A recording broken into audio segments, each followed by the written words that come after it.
या फिर एक और सवाल आता है कि भई ये गिरते-गिरते कहाँ तक गिरेगा, राइट? सो इस वीडियो में ना हम कुछ मैक्रो इकोनॉमिक डेटा की मदद से ये इंटरप्रेट करेंगे कि भाई अभी करंट फाइनेंशियल सिचुएशन कैसी है। ये मिडिल क्लास के अराउंड फोकस रहेगा क्योंकि यहीं पे मुझे मेन प्रॉब्लम आइडेंटिफाई हो रही है। आज ये चार्ट ऑल टाइम हाई पे है which is not a good sign for lower class and middle class Indians. Let us now have a short term look कि ये जो हमारा मेन वीडियो था ना कि भाई स्टॉक मार्केट पे इस वक्त इसका क्या इंपैक्ट आएगा, राइट? बट जॉब्स मार्केट जब तक इंप्रूव नहीं करेगा तो standard middle class income increase कैसे होगी, राइट? क्या हालचाल इन्वेस्टर्स, मेरा नाम है गोरक्ष और मैं हूं एक स्टॉक मार्केट एनालिस्ट और आप देखना शुरू कर चुके हैं मेरा mid term view on Indian stock market.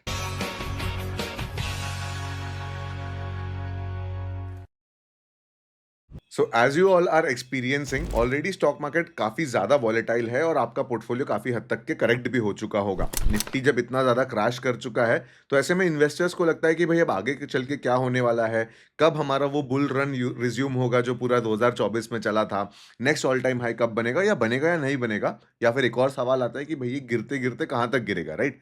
सो इस वीडियो में ना हम कुछ मैक्रो इकोनॉमिक डेटा की मदद से ये इंटरप्रेट करेंगे कि भाई अभी करंट फाइनेंशियल सिचुएशन कैसी है।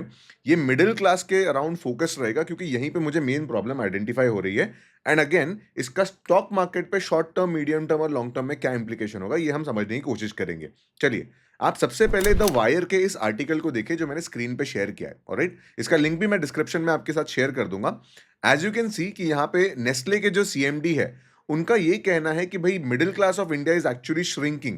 ऐसा उन्होंने इसलिए ऑब्जर्व किया है क्योंकि उनके जो सेल्स ग्रोथ थी ना उसमें वो लोग को जो एक्सपेक्टेशंस थे that was not met along with the GDP growth. Basically देश की जीडीपी आगे बढ़ रही है but consumption in FMCG sector या फिर ऑटो सेक्टर ये पुअर क्यों है। तो उसी के ऊपर में उनका ये कमेंट था कि भाई इंडिया का मिडिल क्लास जो है ना उसका वॉल्यूम ही कम हो रहा है। कहने का मतलब है कि जो मिडिल क्लास था it is not getting push to the upward class और द अपर क्लास, वो नीचे पुश हो रहा है।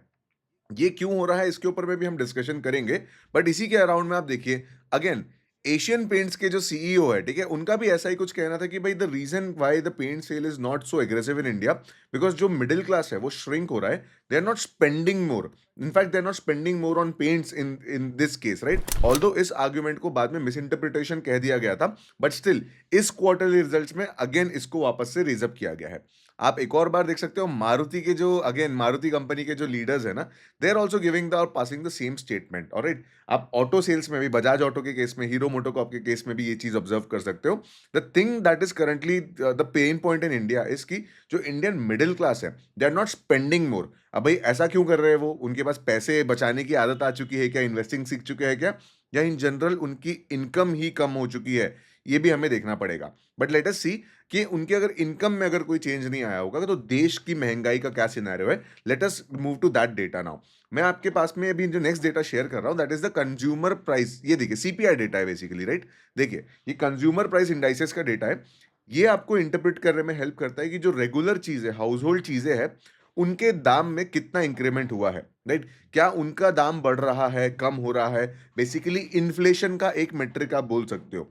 अगर ये ग्राफ ऊपर जाता है तो इसका मतलब महंगाई बढ़ रही है। और आपको आज as you can see on the screen आज ये चार्ट ऑल टाइम हाई पे है which is not a good sign for lower class and middle class Indians. अगर हम कंबाइंड डेटा के ऊपर में फोकस करें ना, बेसिकली पूरे इंडिया का जो दोनों रूरल एंड अर्बन का कंबाइंड डेटा, सो ये डेटा जो है पिछले एक साल में आज से ज्यादा कभी नहीं था। व्हाट डज दिस मीन कि जो भी आप गुड्स एंड सर्विसेज मार्केट से परचेज कर रहे थे सारे चीजों का दाम आज बढ़ गया होगा।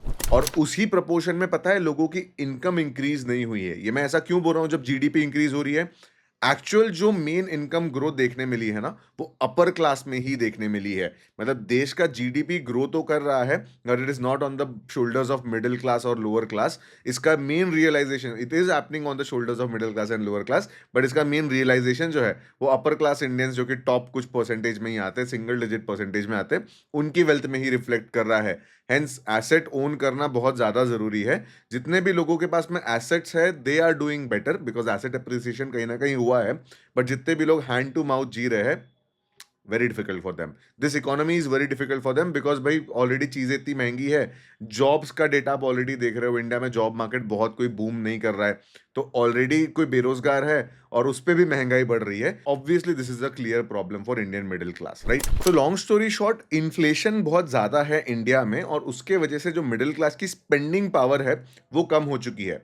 इसी पे एक और पॉइंट मैं ऐड ऑन करना चाहूँगा।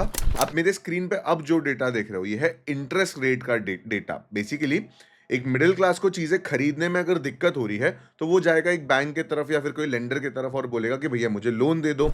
इंटरेस्ट रेट का आप चार्ट देख के भी ये चीज़ समझ सकते हो कि आज की तारीख में लोन लेना भी बहुत एक्सपेंसिव है। आज से ज़्यादा इंटरेस्ट रेट पिछले 5 साल में कभी नहीं था। बेसिकली ये मिडिल क्लास के पास में प्रॉब्लम्स क्या-क्या है? चीज़ें ऑलरेडी महँगी हो रही है, पैसा बोरो करना बहुत महँगा है। आज से महँगा कभी नहीं था पिछले 5 साल में, और इस पे और घी डालने के लिए, इस आग पे और घी डालने के लिए भाई जॉब्स मार्केट भी बहुत अच्छा नहीं चल रहा है। मतलब स्विचिंग में भी प्रॉब्लम आ रही होगी। सैलरी इंक्रीज़ करने के लिए ऑब्वियसली आपका जो एम्प्लॉयर है, वो तो बहुत रेयरली डबल डिजिट आपको ग्रोथ देते ही है, इंडिया का ये स्टैंडर्ड ही है। बट अगेन अगर आप स्विच करते हो तो the market is not in a proper shape, right? So these are the problems जो अभी मिडल क्लास के पास में बहुत क्लियरली है, ठीक है? इसके वजह से भाई स्पेंडिंग, एक तो आपके पॉकेट में पैसे कम बच रहे हैं इन्फ्लेशन की वजह से, और आप पॉकेट से पैसे ऐड नहीं कर पा रहे हो क्योंकि आपका भाई जॉब्स मार्केट खराब है। और इसमें सबसे बेकार चीज़ कि भाई पैसे बोरो करने की सोचते हो, वो मार्केट भी बहुत बेकार है। अब सीपीआई का और इन्फ्लेशन का या फिर इंटरेस्ट रेट का एक इन्वर्स प्रोपोर्शन है। कहने का मतलब ये है कि अगर सीपीआई डेटा, अब भाई अगर अगर मैं इंटरेस्ट रेट इस टाइम पे अगर आरबीआई कम करती है, तो सीपीआई पे नेगेटिव इम्पैक्ट पड़ेगा, महंगाई और बढ़ जाएगी। इन्वर्सली प्रोपोर्शनल का यही मतलब होता है। तो अब इस केस में अब आरबीआई के पास में ये ऑप्शन भी थोड़ा-सा लिमिटेड हो जाता है, या फिर आरबीआई के पास में ये पोज़ीशन भी थोड़ी वीकन हो जाती है कि अब भाई वो इंटरेस्ट रेट कम कर देंगे। दिस अनदर, ये अपने आप में ये इकोनॉमी के ऊपर में एक नेगेटिव इम्पैक्ट लाता है, क्योंकि जब बोरोइंग महँगी रहती है, तब बिज़नेसेस बहुत आउट परफॉर्म नहीं करते, इकोनॉमी एक्सपेंशन फेज़ में नहीं रहती है।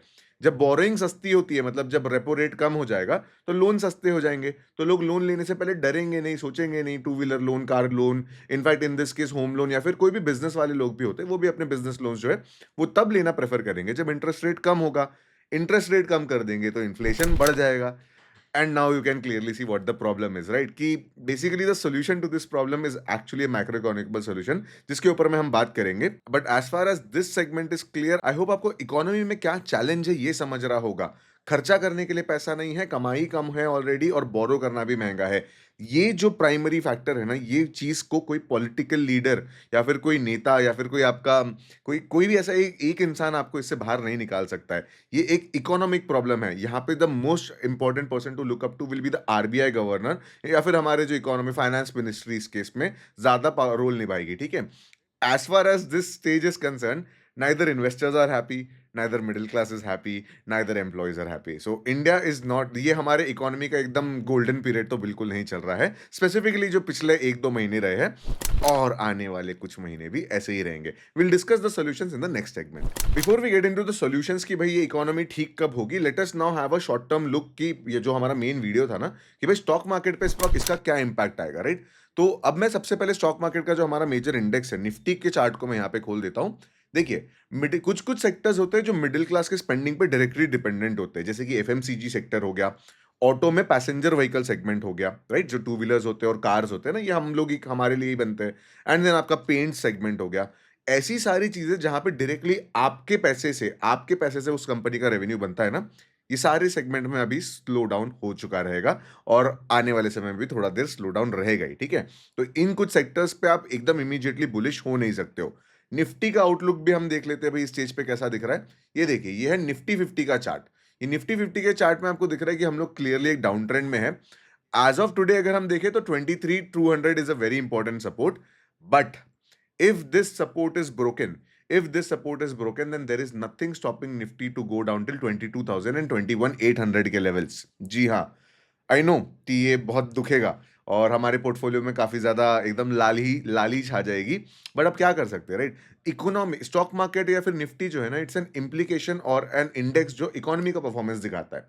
अभी जो मैंने वीडियो के पहले सेगमेंट में बोला, is economy booming, his economy is in strong shape, doesn't seem like, right? Of course GDP का डेटा बहुत अच्छा आ रहा है, but India is a huge economy. India में बहुत सारे लोग हैं, पर कैपिटा इनकम वो देखना बहुत जरूरी है। यही लोग तो इकोनॉमी को लॉन्ग रन में ड्राइव करते हैं। हम ही तो वो लोग हैं जो इकोनॉमी को ड्राइव करते हैं, राइट? अगर हमारा ही परफॉर्मेंस या फिर हमारी ही इनकम स्टंटेड रहेगी, बेसिकली कुछ खास ग्रो नहीं करेगी, अपनी इंडिविजुअल मेहनत के रेशियो से ग्रो करेगी, तो the stock market will not be booming, and similarly the economy will not be booming, right? So these are some problems, right? So हमने कुछ सेक्टर्स डिस्कस की, जैसे एफएमसीजी सेक्टर हो गया, बैंकिंग सेक्टर को ऑल्दो इसका कोई खास इंपैक्ट नहीं पड़ेगा, लॉन्ग शॉर्ट टर्म में कोई इंपैक्ट नहीं पड़ेगा, लेकिन लॉन्ग टर्म में क्योंकि इंटरेस्ट रेट कम नहीं कर सकते, इंटरेस्ट रेट कम होंगे तो बैंक की भी लेंडिंग बढ़ेगी, पर इंटरेस्ट रेट कम क्यों नहीं कर सकते? क्योंकि सीपीआई बढ़ जाएगा और महंगाई बढ़ जाएगी, मिडिल क्लास के ऊपर और प्रेशर आएगा। तो अगेन इसका अगर ये इंटरेस्ट रेट बहुत समय तक के चेंज कम नहीं होगा तो बैंकिंग सेक्टर पे भी नेगेटिव इंपैक्ट आ सकता है।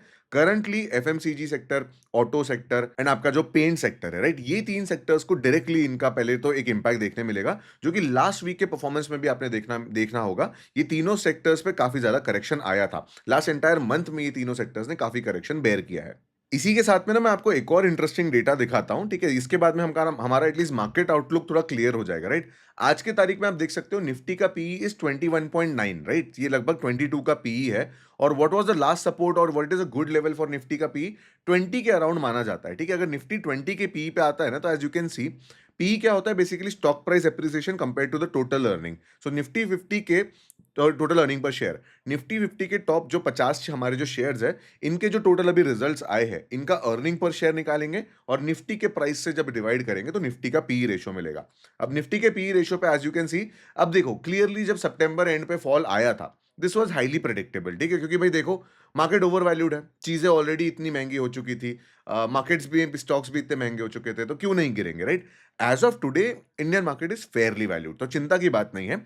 But when do institutions tend to buy और when do bulk money, जब बड़ा पैसा है वो कब आता है मार्केट में? जब चीजें बहुत सस्ती दिख रही हो। ऑफ कोर्स रिटेल इन्वेस्टर्स तो यहाँ पे डर के ऑलरेडी बेचना चालू कर देते हैं, but what will be a very good time to start adding, अगर निफ्टी का पी आपको 21 से 20 के रेंज में मिल जाए। जो करंट सिनेरियो में कितना आउटलुक, क्या आउटलुक आता है ये भी देख लेते हैं। तो करंट सिनेरियो पे as you can see on the calculator, अभी हम लगभग 22 पे है and we have to go down to 20, right? मतलब 20 का P will be a good time to invest, start investing, right? So उसमें कितना पॉइंट का फॉल आना पड़ेगा? ऑफ कोर्स 2 रुपए का फॉल, 2 पॉइंट का फॉल। तो how much percentage from current P V do we need to correct? उसके लिए हम दो जो जो कि डिफरेंस है, डिवाइड बाय 21.9 या 22 ही कर लेते हैं, ठीक है? ज्यादा डिफरेंस नहीं आएगा, ऑफकोर्स थोड़ा आएगा। 9% का करेक्शन करंट प्राइस से, 9% का करेक्शन जो है that is completely acceptable.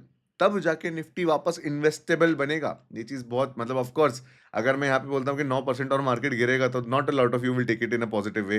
Positive way of course there is not a positive news, but not a lot of you will believe कि भाई ऐसा हो सकता है क्या। बट देखिए निफ्टी अपने 20 के पीई पे काफी बार आता है, यही उसका बेस है, यही उसका मीन है, ठीक है? वो बार बार रिवर्ट होता है। ऑफ कोर्स मीन तो बीच की लाइन है, बट स्टिल इस केस में मीडियन लाइन है वो, बट इस केस में you have to understand Nifty does go back to 21 and 20 का पी।